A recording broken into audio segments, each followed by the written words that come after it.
الحمد لله الذي فضل سيدنا ومولانا محمدا صلى الله عليه وسلم على العالمين جميعا وقامه يوم القيامة للمذنبين المتلبسين الخطائين الهالكين شفيعا فصلى الله تعالى وسلم وبارك عليه وعلى كل من هو محبوب ومرضي لديه صلاة تبقى وتدوم بدوام الملك الحي القيوم ونشهد أن لا إله إلا الله وحده لا شريك له ونشهد أن سيدنا ومولانا محمدا عبده ورسوله أما بعد فأعوذ بالله من الشيطان الرجيم بسم الله الرحمن الرحيم إنا نحن نزلنا الذكر وإنا له لحافظون آمنت باللہ صدق اللہ العظیم. اس کا ایکو کم کریں، آواز سنا دیے. آئیے ہم اور آپ انتہائی احترام و عقیدت کے ساتھ اپنے اور ساری کائنات کے مرکزی عقیدت آقائے دو جہاں حضور رحمت عالم روحی فدا دانائے سبل ختم الرسل مولائے کل سرکار ابد قرار سید ابرار و اخیار آقائے نامدار مجید آجدار دونوں عالم کے مالک و مختار روحی فدا جناب محمد رسول اللہ صلی اللہ تعالی علیہ وسلم کی بارگاہ کرم میں درود پاک کی نظریں بآواز بلند پیش کرے اور پڑھیں. اللہم صلی وسلم علی سیدنا و مولانا محمد معدن الجود والکرم وعلی آلہ واصحابہ اجمعین. دیار عشق میں اپنا مقام پیدا کر، دیار عشق میں اپنا مقام پیدا کر، نیا زمانہ نئے صبح و شام پیدا کر. خدا اگر دل فطرت شناس دے تجھ کو، خدا اگر دل فطرت شناس دے تجھ کو، سکوت لالو گل سے کلام پیدا کر. میرا طریق امیری نہیں فقیری ہے، خودی نہ بیچ غریبی میں نام پیدا کر. اٹھانا شیشہ گرانے فرنگ کے ایسا، سفال ہند سے مینا و جام پیدا کر. قوت عشق سے ہر پس کو بالا کر دے، دہر میں اسم محمد سے اجالا کر دے. میزبان مکرم محترم ایڈوکیٹ صاحب، ایڈوکیٹ مجیب صاحب، خانواد بندہ نواز کے عظیم شہزادے، حاضرین بزم، عزیزان ملت کی سلامیاں. رات کا ایک طویل عرصہ گزر چکا ہے. آپ نے مجھ سے پیشر و مقررین کے خطبات کو، ان کے ایمان افروز بیانات کو آپ نے سماعت کیے ہیں. رات ڈھل رہی ہے مگر مجھے یقین ہے کہ مومنانہ زندگی کا جو شعور، جو ادراک اور اللہ نے جو آپ کو ایمان و عمل کا شباب عطا فرمایا ہے، خدا کرے کہ وہ کبھی زائل نہ ہو اور کبھی نہ ڈھلے. نئی صبح پر نظر ہے مگر یہ بھی ڈر ہے، یہ سحر بھی رفتہ رفتہ کہیں شام تک نہ پہنچے. کچھ دیر کے بعد ایک نئی صبح کا آغاز ہے. خدا کرے کہ آنے والی صبح آپ کے لیے، امت مسلمہ کے لیے ایک ایسی صبح ہو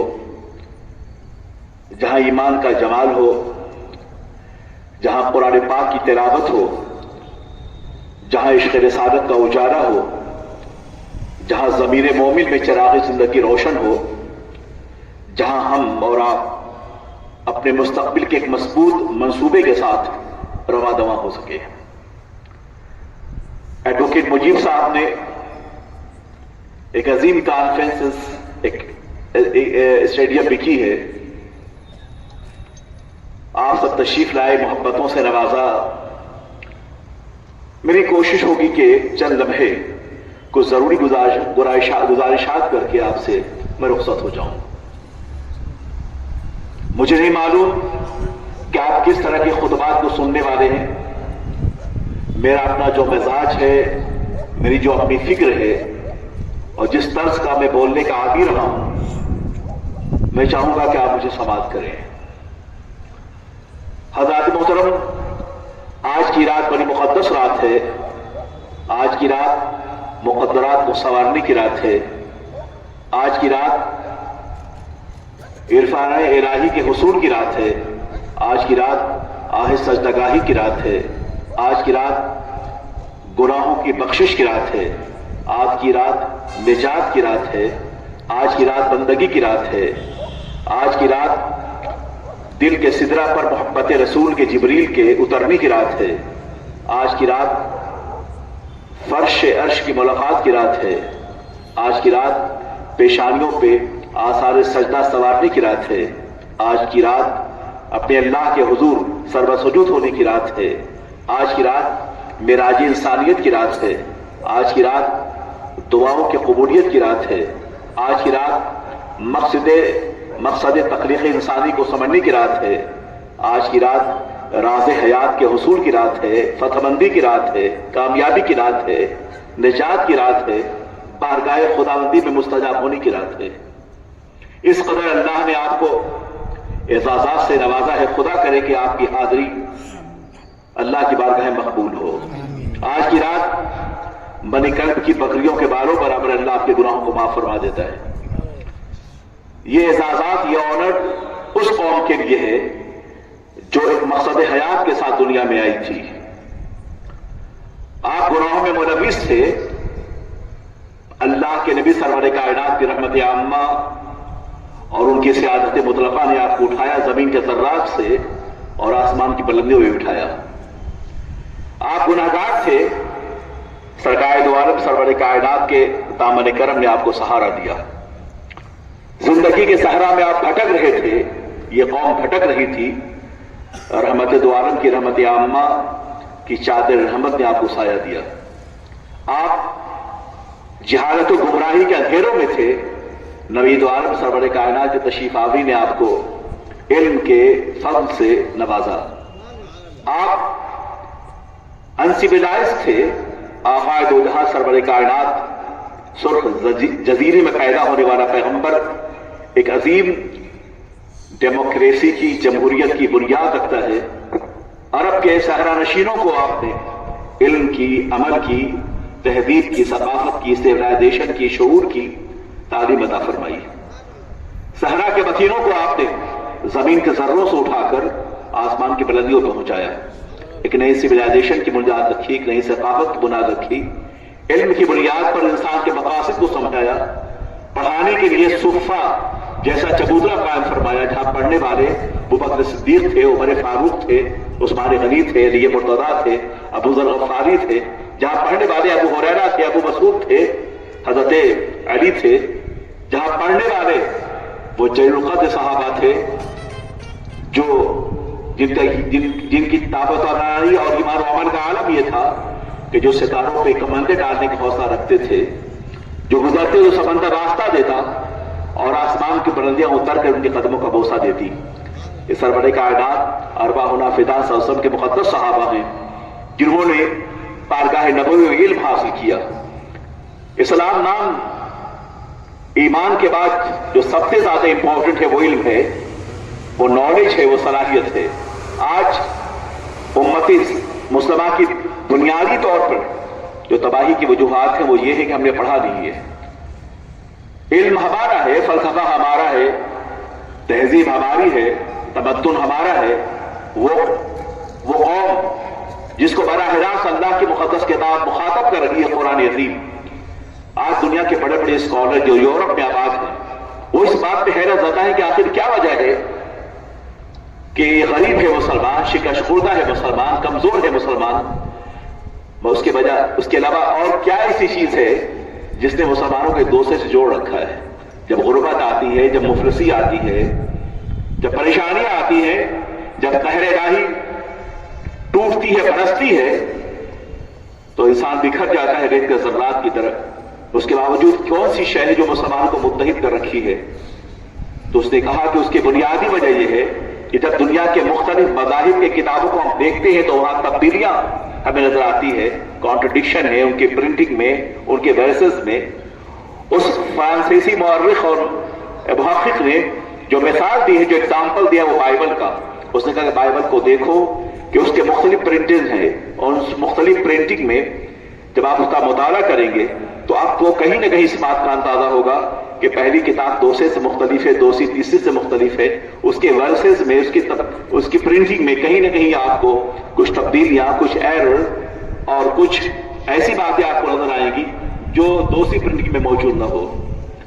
مگر قرآن عظیم کا آپ جائزہ لیں، دنیا بھر کے آپ لائبریریوں میں گھوم کے آپ چلے آئے، قرآن عظیم کا عالم یہ ہے کہ الحمدللہ سے لے کر والناس کی سین تک یہ مقدس کتاب ہے۔ جس طرح آج سے 1500 سال پہلے آقائے دو جہاں سرور کائنات کی بارگاہ مقدس میں کتاب اتری تھی، آج بھی یہ قرآن پاک اسی حیثیت سے موجود ہے، اس میں کوئی تبدیلی نہیں۔ There is no changing in the Holy Quran۔ قرآن پاک کی آیات میں کوئی تبدیلی نہیں ہے، اس کے ورسز میں کوئی تبدیلی نہیں ہے۔ قرآن پاک، قرآن is not just a book of religion۔ قرآن صرف ایک مذہب کی کتاب نہیں ہے۔ وہ یہ کہتا ہے کہ قرآن پاک، فرانس کے محققین یہ کہتے ہیں قرآن پاک سے مذہب کی کتاب نہیں ہے۔ قرآن پاک سے مذہب کی کتاب ہوتا اگر یہ قرآن پاک اگر مذہب کی کتاب کے حیثیت سے اس کا تعارف ہوتا تو قرآن پاک سے مذہب کی کتاب نہیں ہے۔ قرآن پاک میں مذہب بھی ہے، قرآن پاک میں عقیدہ بھی ہے، قرآن پاک میں فلسفہ بھی ہے، قرآن پاک میں علم بھی ہے، قرآن پاک میں لاجک بھی ہے، قرآن پاک میں علم حساب بھی ہے، قرآن پاک میں جیومیٹری بھی ہے، قرآن پاک میں علم معانی بھی ہے، علم بلاغت بھی ہے، فصاحت بھی ہے، قرآن پاک میں وے آف لائف بھی ہے، نظام حیات انسانی بھی ہے، سویلائزیشن بھی ہے، ہیومن رائٹس بھی ہے، آپس محبت بھی ہے، ملک اور قوم کا درد بھی ہے۔ قرآن عظیم نے مسلمانوں کو بتایا کہ تمہاری تخلیق کا مقصد کیا ہے۔ خلق الموت والحیات لیبلوکم ایکم احسن عملا۔ اللہ نے موت و حیات کے فلسفہ بیان کیے کہ لوگوں تمہاری زندگی کا مقصد کیا ہے، تم کیوں پیدا کیے گئے۔ اگر انسان پیدا ہوا ہے تو پیدا جانور بھی ہوتے ہیں، بڑے ہوتے ہیں، جوان ہوتے ہیں، بوڑھے ہو جاتے ہیں، مر جاتے ہیں۔ اگر انسانوں میں اور جانوروں میں جو شے ممتاز کرتی ہے ایک دوسرے کو، وہ آپ کا علم ہے، وہ آپ کا فضل ہے، وہ آپ کا عقیدہ ہے، وہ آپ کا شعور ہے۔ جانوروں میں یہ بات نہیں ہے۔ اگر انسان پیدا ہوا، بوڑھا ہوا، مر گیا تو پھر جانوروں میں انسان میں کیا فرق ہے؟ لہٰذا قرآن بتاتا ہے تمہاری تخلیق کا مقصد کیا ہے، مسلمانوں کامیابی کا راز کیا ہے، تم کیسے کامیاب ہو سکتے ہو۔ تو بتایا گیا کہ خلق الموت والحیات لیبلوکم ایکم احسن عملا، کہ تمہاری پیدائش، تمہاری موت اس لیے ہے تاکہ اللہ تمہیں آزمائے کہ تم میں کا عزرو عمل اچھا کون ہے۔ معلوم یہ ہوا کہ عمل سے زندگی بنتی ہے، جنت بھی جہنم بھی، یہ خاکی اپنی صورت میں نہ نوری ہے نہ ناری ہے۔ عمل کرو گے تو تمہارا مرتبہ ثریا سے زیادہ بلند ہوگا، اگر بے عمل ہوگے تمہاری حیثیت جانوروں سے بدتر ہے۔ اس لیے کہ اللہ نے تمہیں جو بلندی عطا فرمائی ہے، جو وقار عطا فرمایا ہے، جو عزتیں عطا فرمائی ہے، جو شہرتیں عطا فرمائی ہے، جو تمہیں جہاز زندگانی میں اللہ نے بے شمار سرمایہ افتخار سے نوازا ہے، اس کی بنیادی وجہ یہ ہے کہ تم عمل کے پابند تھے۔ قرآن عظیم میں فلسفہ کامیابی کا فلسفہ بیان کیا گیا کہ آپ کی کامیابی کا راز کیا ہے، مسلمان کس طرح کامیاب ہو سکتا ہے۔ تو فرمایا گیا من یطع اللہ ورسولہ فقد فاز فوزا عظیما، جس نے اللہ اور اس کے رسول کی اطاعت کی ہے اس نے سب سے بڑی کامیابی حاصل کی۔ معلوم یہ ہوا کہ آپ کی کامیابی کا ذریعہ you have to follow Allah and his prophets command. جب اللہ اس کے رسول کے آپ احکام کے پابند ہو جائیں گے تو یقینی طور پر کافر کی پہچان کے آفاق میں گم ہے اور مومن کی پہچان کے گم اس میں آفاق۔ جب آپ اللہ کے احکامات کے پابند ہو جائیں گے تو ساری کائنات آپ کی بارگاہ میں سرخمیدہ ہوگا، آسمان چھپتا ہوا محسوس ہوگا، ستارے کہکشائیں آپ کے راستوں بکھرے ہوئے محسوس ہوں گے، چاند کی چاندنی، اخلاق کی جوانی، پھولوں کا تبسم، دریاؤں کا بہاؤ، پھولوں کی رنگتیں، یہ تمام نصیب زہر، یہ تمام اشیاء کائنات، یہ رونقوں، یہ اجالا، یہ شفق کی سرخی تمہارے قدموں میں بچھی بھی نظر آئے گی، استقبال کرے گی تمہارا، اس لیے کہ تم اللہ کے بندے ہو۔ جب اللہ کا بندہ ہوتا ہے، بے پناہ ہوتا ہے، ہمالیہ کی چوٹی اس کے آگے سرخمیدہ ہوتی ہے، اس لیے کہ وہ اللہ کا بندہ ہوتا ہے۔ نبی دو عالم سرور کائنات ارواحنا فدا صلی اللہ علیہ وسلم نے خطبۃ الوداع کے موقع سے شاید فرمایا کہ لوگوں سنو، ہم نے زمانے جاہلیت کے تمام قانون کو اور مراسم کو ہم نے اپنے قدموں تلے رون دیا ہے۔ ان اکرمکم عند اللہ اتقاکم، فرمایا نہ تم میں کوئی عربی کو اجمی پر اور اجمی کو عربی پر کوئی فضیلت حاصل نہیں ہے۔ there is no discrimination in Islam in terms of race, color۔ اسلام میں کلر کی بنیاد پر، خوبصورتی کی بنیاد پر، فیملی بیک گراؤنڈ کی بنیاد پر، شہریت کی بنیاد پر، قومیت کی بنیاد پر کسی کو فضیلت حاصل نہیں ہے۔ کتنا خوبصورت اور پیارا مذہب ہے، دنیا کا واحد مذہب اسلام ہے جہاں سب سے زیادہ حقوق انسانی کے حوالے سے تعلیم دی گئی ہے کہ لوگوں اللہ کی بارگاہ میں سب برابر ہیں۔ کیا آپ نہیں دیکھتے حج کے موقع سے جب ہم حج کے لیے جاتے ہیں ایک احرام پوش ہوتے ہیں، ہم چھوٹا ہو بڑا ہو، آقا ہو غلام ہو، عربی و عجمی، سب ایک احرام میں بندھے ہوتے ہیں، احرام پوش ہوتے ہیں اور لبیک اللہم لبیک کی صدا ولت ہو رہی ہوتی ہے خدا کی بارگاہ میں۔ نہ کوئی چھوٹا ہے نہ کوئی بڑا ہے، نہ کوئی عربی ہے نہ کوئی عجمی ہے، نہ سیاہ ہے نہ سفید ہے، ایک ہی صف میں کھڑے ہو گئے محمود و ایاز۔ نہ کوئی بندہ رہا اور نہ کوئی بندہ نواز، بندہ و صاحب و محتاج و غنی ایک ہوئے، تیرے دربار میں پہنچے تو سبھی ایک ہوئے۔ انسانی کرامت کی بنیاد تقویٰ پر ہے۔ اللہ کے نبی سرور کائنات نے ارشاد فرمایا خطبۃ الوداع کے موقع سے کہ لوگوں ہم نے زمانے جاہلیت کے تمام قوانین کو ختم کر دیا ہے، کسی عربی کو عجمی پر، عجمی کو عربی پر کوئی فضیلت حاصل نہیں ہے۔ ان اکرمکم عند اللہ اتقاکم، تم میں سب سے زیادہ مقرب وہ ہوگا جو سب سے زیادہ متقی و پرہیزگار ہوگا۔ معلوم یہ ہوا کہ پائٹی، تقوی، devotion of the heart is more important, یہ سب سے زیادہ ہمیں تمہاری زندگیوں میں تم میں سب سے زیادہ عزت والا وہی ہوگا جو تقوی شعار ہوگا۔ تقوی کیا ہے؟ تقوی خشیت دل کا نام ہے۔ جب اللہ کا خوف دل میں پیدا ہو جائے تو تقوی کی پہلی بنیاد ہے۔ جب بندہ متقی ہوتا ہے تو ان میں یہ شعور پیدا ہوتا ہے کہ وہ جانتا ہے، دیکھتا ہے اور محسوس کرتا ہے کہ وہ خدا ہمیں دیکھ رہا ہے جو سمیع و بصیر و علیم ہے۔ مسلمان ہو مسجد میں تو مسلمان ہو، مسجد کے باہر ہو تو مسلمان ہو، گھر میں ہو تو مسلمان ہو، خدا ہمیں گھر میں دیکھ رہا ہے، خدا ہمیں بازاروں میں دیکھ رہا ہے، خدا ہماری معاشی اور معاشرتی زندگی میں دیکھ رہا ہے۔ خدا کی قدرت ہمیں ہماری انفرادی اور اجتماعی زندگیوں کا احاطہ کیے ہوئے ہے۔ مثال کے طور پر آج کی رات اللہ کی بارگاہ میں سرخمیدہ ہیں، رو رہے ہیں اللہ ہمارے گناہوں کو معاف فرما، تو اس لیے ہم رو رہے ہیں، ہمارے آنکھوں میں ندامت کے اس لیے قطرے موجود ہیں کہ ہمیں اس بات کا اندازہ ہے کہ وہ خدا علیم و بصیر ہے، ہمارے گناہوں کو جاننے والا ہے۔ مثال کے طور پر آپ اپنے علاقے میں، اپنی گلیوں میں، اپنے بازاروں میں، اپنے آفیسز میں سی سی ٹی وی کیمرہ لگاتے ہیں۔ وہ سی سی ٹی وی کیمرہ آپ کے آفیسز کی تمام ایکٹیویٹیز کو محفوظ رکھتا ہے۔ وہ سی سی ٹی وی کیمرہ سڑکوں پہ گزرتے ہوئے حرکات و سکنات اور گاڑیوں کو اور لوگوں کے بھیڑ بھاڑ کو محفوظ رکھتا ہے۔ وہ فوٹیج محفوظ ہوتے ہیں۔ کچھ دن کے بعد، مہینوں کے بعد، سالوں کے بعد اگر آپ چاہیں تو اپنے آفیسز کے ان تمام معاملات کو اس سی سی ٹی وی کیمرے کے ذریعے سے اور سڑکوں پہ گزرتے ہوئے گاڑیوں کے حوالے سے اگر کوئی حادثہ ہو جاتا ہے تو آپ فوراً اسے رول بیک کر کے اسے آپ دیکھ سکتے ہیں۔ یہ دنیاوی نظام ہے کہ آپ کی حرکتیں محفوظ کی جا رہی ہیں، آپ کا عمل محفوظ کیا جا رہا ہے، آپ کی ایکٹیویٹی محفوظ کی جا رہی ہے۔ ایسے ہی خدائی کمپیوٹر کا ایک نظام ہے جہاں آپ کا عمل محفوظ ہے، جہاں آپ کا طریقہ محفوظ ہے، جہاں آپ کے احساسات موجود ہیں۔ دنیا کی مشین احساسات کو قید نہیں کر سکتی، دنیا کی مشین آپ کے دلوں کی حرکتوں کو محفوظ نہیں کر سکتی کہ دل میں کیا گزر رہا ہے، آپ کی انٹینشن، آپ کی نیات کو محفوظ نہیں کر سکتی۔ اور خداوند قدوس کا خدائی نظام، خدائی کمپیوٹر کا نظام ایسا ہے کہ آپ کی زندگی کی ہر حرکتیں محفوظ ہو رہی ہیں۔ آپ کے صبح، آپ کی شام، آپ کا اندھیرا، آپ کا اجالا، آپ کی معاش، آپ کی معیشت، آپ کی انفرادیت، آپ کی اجتماعیت، آپ کا سوچنا، آپ کا حال، آپ کا مستقبل، وہ سب وہاں محفوظ ہو رہا ہے۔ اگر مسلمان اس بات کو محسوس کر لے کہ خدا ہمیں دیکھ رہا ہے، اللہ ہمیں دیکھ رہا ہے، تو کبھی وہ برائی نہ کرے۔ مسلمان وہ ہے جس کے بارے میں اللہ کے نبی سرور کائنات نے ارشاد فرمایا کہ المسلم من سلم المسلم من یدی و لسانی۔ مسلمان کیا ہے؟ Who is the Muslim؟ اگر یہ کہا جائے Can you tell me the definition of Muslim؟ کہ کیا ہے مسلمان کی تعریف؟ کیا جبہ و دستار پڑھنے والا مسلمان ہے؟ کیا صرف پنج وقتہ نماز پڑھنے والا مسلمان ہے؟ کیا صرف اپنے بظاہر یونیفارم کو رکھنے والا مسلمان ہے؟ تو اس کا جواب یہ ہوگا جی ایسا نہیں۔ ہاں نماز فرض ہے، ہم اسے پڑھیں اور ضرور پڑھیں، نہ پڑھنا سخت گناہ کبیرہ ہے، لیکن سوال یہ پیدا ہو مسلمان کی تعریف کیا ہے؟